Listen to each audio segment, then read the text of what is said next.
اعوذ باللہ من الشیطان الرجیم بسم اللہ الرحمن الرحیم قال الامام امیر المؤمنین علی بن ابی طالب الحرص ينقص قدر الرجل ولا يزيد في رزق۔ ایک بار پھر امتحان ہے، ایمان کا امتحان ہے۔ کون ہے رزق حلال کھانے والا، کون ہے حرام میں گرنے والا۔ پاکستان میں زلزلہ آیا، حرام خوروں نے مال حرام جمع کیا۔ پاکستان میں سیلاب آیا، مستحق تھا یا نہیں تھا، چند کلو آٹے کے پیچھے اپنا ایمان بیچ رہا تھا۔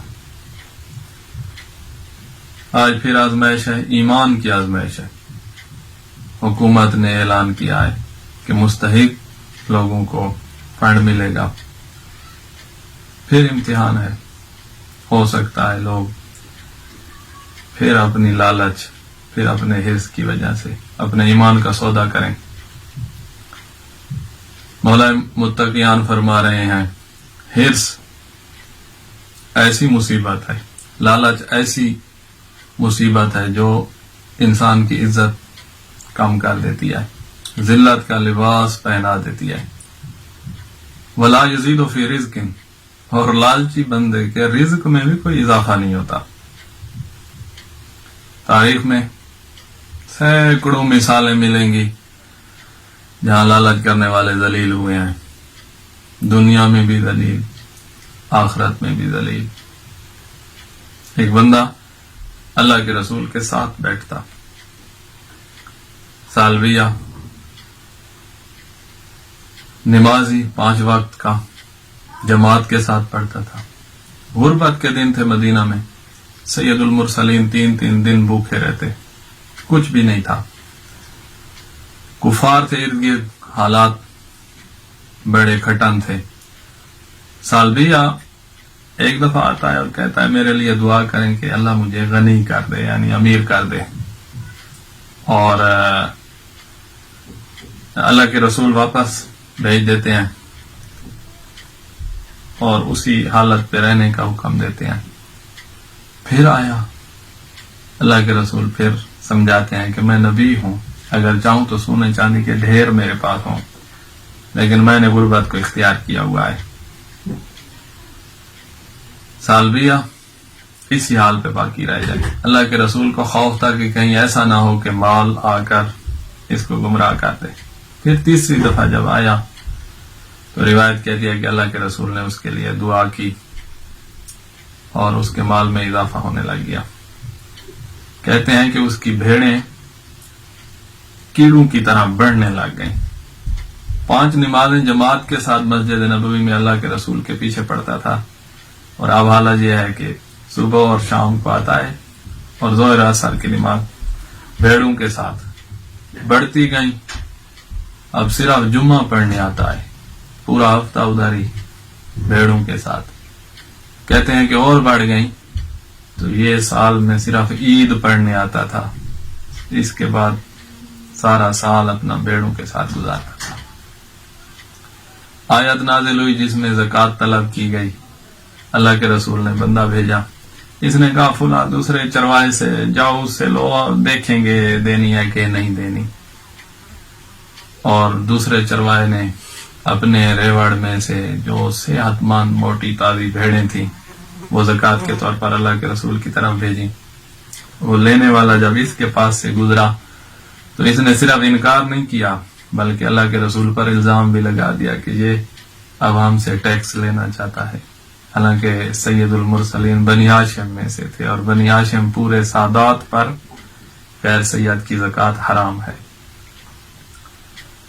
بندہ وہ واپس آتا ہے، ابھی تک تو وہ خاموش تھا، اس نے سالویہ کا ذکر ہی نہیں کیا کہ اللہ کے رسول خود فرما رہے ہیں اوہو سالویہ ہلاک ہو گیا، لالچ نے سالویہ کو ہلاک کر دیا ہے۔ اللہ کے رسول بار بار کہہ رہے ہیں کہ سالویہ کو لالچ نے ہلاک کر دیا ہے۔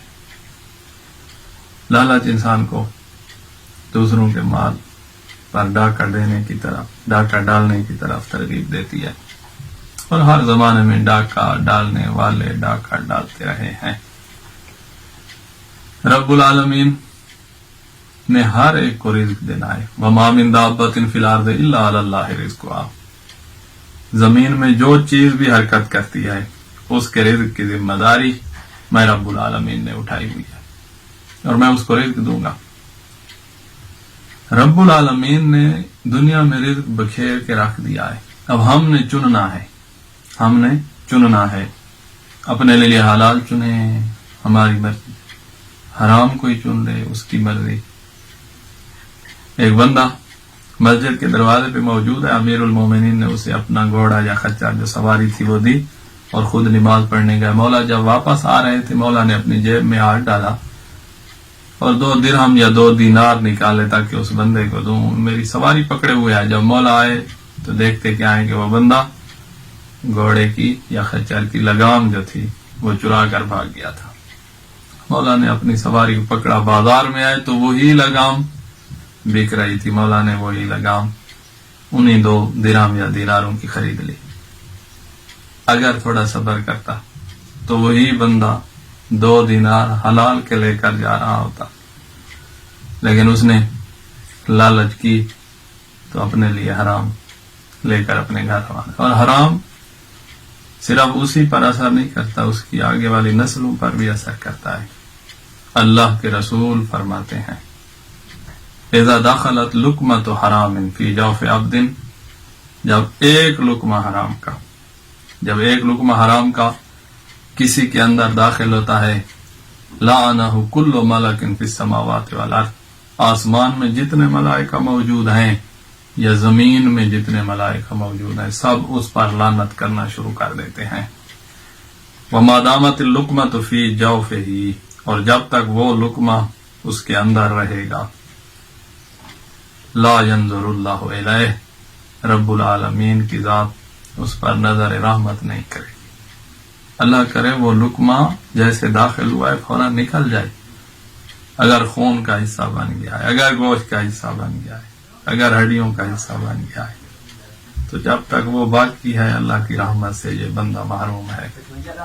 ایک اور مقام پہ فرماتے ہیں ان للہ ملکن، اللہ کا ایک فرشتہ ہے، ینادی علی بیت المقدس کل لیلۃ، ہر رات وہ آتا ہے اور بیت المقدس ہمارا پہلا قبلہ اس پر آ کر پرواز کرتا ہے اور ایک ندا دیتا ہے، ایک آواز بلند کرتا ہے جو پوری دنیا میں پھیلتی ہے اس کی آواز، کہ وہ بندہ جس کے اندر حرام داخل ہوا ہے، وہ بندہ جس نے لقمہ حرام کھایا ہے، لا يقبل اللہ منہ صرفا ولا عدلا، رب العالمین نہ اس سے نافلہ قبول کرتا ہے اور نہ ہی اس کی فریضہ نماز قبول کرتا ہے.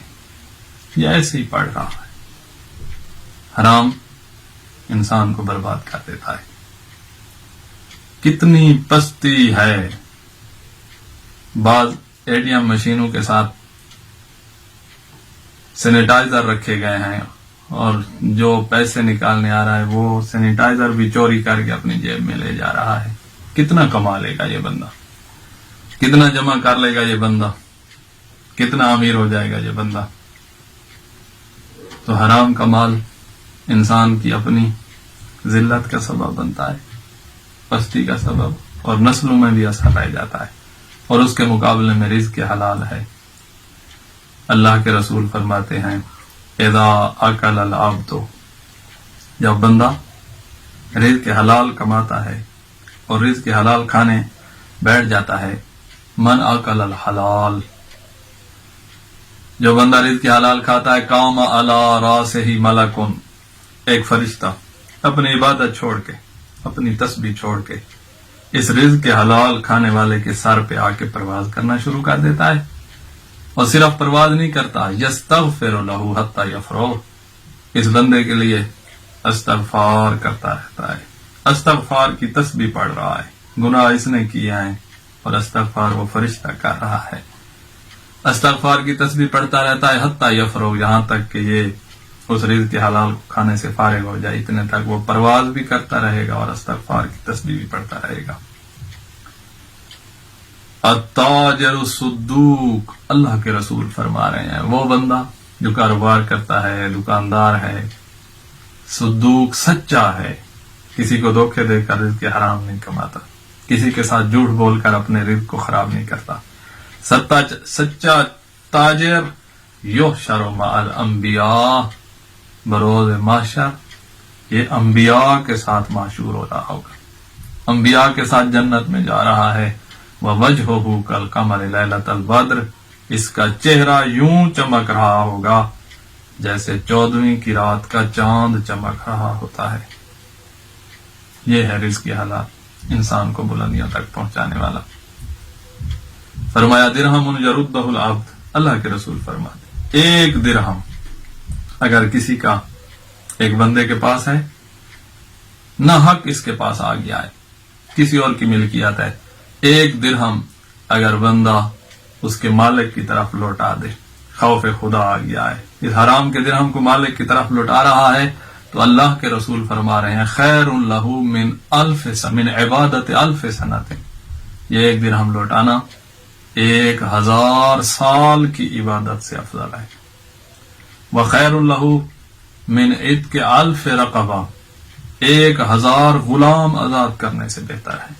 وخیر لہ من 1000 حجۃ وعمرہ، 1000 حج اور 1000 عمرہ کرنے سے بہتر ہے۔ اس نے اندر جانا تھا اور اندر جا کر انسان کی بربادی کرنی تھی اور آنے والی نسلوں تک اس کا اثر رہنا تھا۔ اس نے اپنے آپ کو بھی بچا لیا ہے، اپنی نسلوں کو بھی بچا لیا ہے۔ کون ہے جو اپنی اولاد کو زہر کھلاتا ہو؟ یہ حرام ایسی چیز ہے جیسے انسان اپنی اولاد کو زہر کھلا، ان کا مستقبل برباد کر دیتا ہے، اور رزق حلال مستقبل بناتا ہے۔ جناب داؤد نبی، جس کو رب العالمین نے عظیم و شان حکومت عطا فرمائی، اور اس کے بعد جناب سلیمان کو اس کا وارث بنایا، دونوں کو ایسی حکومت دی جو ابھی تک کسی کو نہیں دی ہے۔ جناب داؤد نے عرض کی پروردگارہ جنت میں میرے ساتھ رہنے والا کون ہوگا جس کی جاگیر میری جاگیر کے ساتھ؟ تو اللہ نے فرمایا فلاں جگہ جا، وہاں ایک بندہ ہے جو تیرے ساتھ ہوگا۔ جناب داؤد نے جناب سلیمان نبی کو بھی ساتھ لیا، دونوں گئے ہیں، ادھر انتظار کر رہے ہیں کہ ایک بندہ کام کا لکڑہارا تھا، لکڑیاں جمع کرتا تھا، جنگل سے لکڑیاں لے آتا تھا، بازار میں بیچتا تھا، اس طرح رزق حلال کما کے اپنی زندگی گزار رہا تھا۔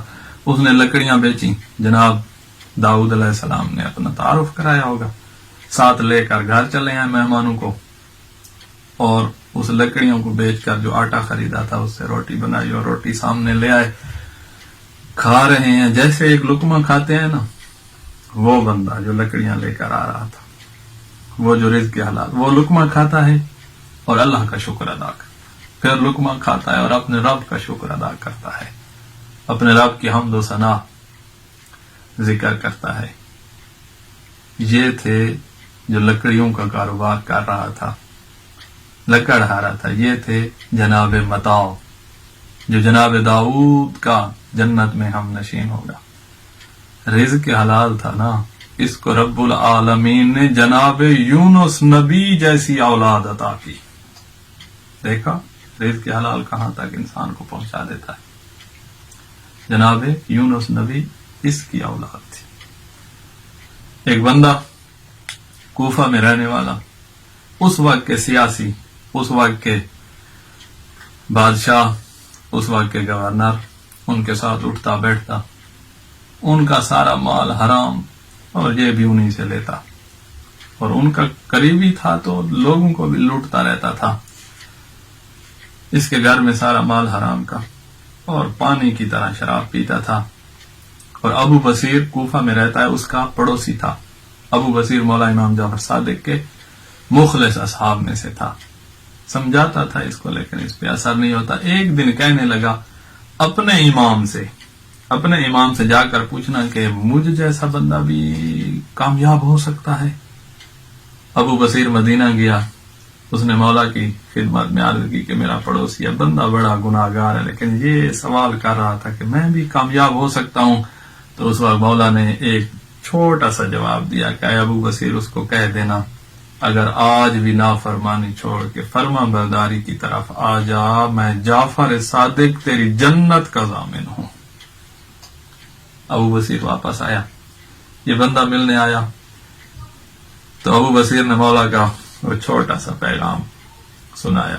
وہ پیغام تو نہیں تھا کہ میرے مولا فرما رہے تھے کہ اگر آج بھی نافرمانی چھوڑ اور جنت اور فرما برداری کی طرف آ جا، میں تیری جنت کا ضامن. یہ پیغام تو نہیں تھا، دل کی گہرائی میں داخل ہوا، بندے کی زندگی تبدیل ہو گئی. گھر آیا ہے، جتنا مال حرام کا ہے سب لوگوں کے دروازے کھٹکا رہا ہے اور ان کو واپس کر رہا ہے، معافیاں مانگ رہا ہے کہ میں نے تم سے زیادتی کی تھی، معاف کر دو. ابو بصیر اس کا دروازہ کھٹکاتا ہے تو اندر سے دروازہ بند کیے ہوئے ہے کہ اے ابو بصیر، میرے پاس جو سب کچھ حرام کا تھا میں نے واپس کیا، میرے پاس لباس بھی نہیں ہے اور کھانے کی غذا بھی نہیں ہے. ابو بصیر لباس لے آیا، غذا لے آیا. کچھ دن اس نے محمد والے محمد کی فرما برداری میں گزارے اور ایک دن بیمار تھا. ابو بصیر اس کے سرانے تھا، سکرات الموت لگے ہوئے تھے اور اسی حال میں بے ہوش ہوتا ہے اور ہوش میں آتا ہے، صرف ایک بات کہہ سکتا ہے، اس کے بعد دنیا سے چلا گیا. آخر میں یہی کہہ رہا تھا، اے ابو بصیر، میرے مولا امام جعفر صادق نے جو وعدہ کیا تھا مولا نے وہ وعدہ پورا کر دیا ہے. دیکھا، یہ ہے رزق حلال کا اثر. یہ دنیا سے چلا گیا، مولا کی خدمت میں جب ابو بصیر جاتا ہے تو آگے مولا بھی فرما رہے تھے، اے ابو بصیر، تیرے پڑوسی کے ساتھ جو ہم نے وعدہ کیا تھا وہ وعدہ ہم نے پورا کر دیا ہے. مومنین، بچیں اس لقمے سے جو لقمہ حرام کا ہے، بچیں اس مال سے جو مال حرام کا ہے. حکومت جب مخصوص لوگوں کو مال دے رہی ہے، ان دنوں میں کوئی اتنا مال بھی نہیں دے رہی، اللہ کرے وہ ان کے کام آ جائے، تو وہ بندہ جو مستحق نہیں ہے وہ جھوٹ بول کر اپنے گھر میں لے آئے گا تو کتنا امیر ہو جائے گا. بعض بندے بے وقوفی کرتے ہیں، وہ کہہ رہے جی ہمارے گھر میں یہ مصیبت ہے، اگر یہ مال نہ ہوتا تو ہم کیسے علاج کرواتے، ہم کیسے اس مصیبت کو دفع کرتے. تو اس طرح کیوں نہیں سوچتا وہ مومن کہ جیسے ہی تو نے مال حرام میں ہاتھ ڈالا ہے اسی وقت یہ مصیبت آئی. نہ مال حرام میں ہاتھ ڈالتا اور نہ ہی یہ مصیبت آتی. امتحان ہو رہا ہے، آزمائش ہو رہی ہے. جو مستحق نہیں ہے وہ اس سے بچے اور مستحقوں تک پہنچانے میں مدد کرے. یہ بہت بڑا اجر کا کام ہوگا، مستحق تک پہنچانے میں مدد کرے. کسی مومن کی مشکل کو آسان کرنے کے لیے جب مومن چلتا ہے، خیر لہ، یہ بہتر ہے اس کے لیے. 70 طوافا، مجھے ایسے یاد آ رہا ہے 70 طواف کرنے سے مومن کی مشکل کشائی کرنے کے لیے جانا، یہ 70 طواف کرنے سے زیادہ بہتر ہے. 70 طواف کا ثواب اتنا نہیں ہے جتنا یہ اس خدمت کا ثواب ہے. خداوند عالم آپ کو ان لوگوں میں شامل کرے جن لوگوں کا رزق حلال ہے، جنہوں نے اپنے رب کی فرما برداری میں زندگی گزاری.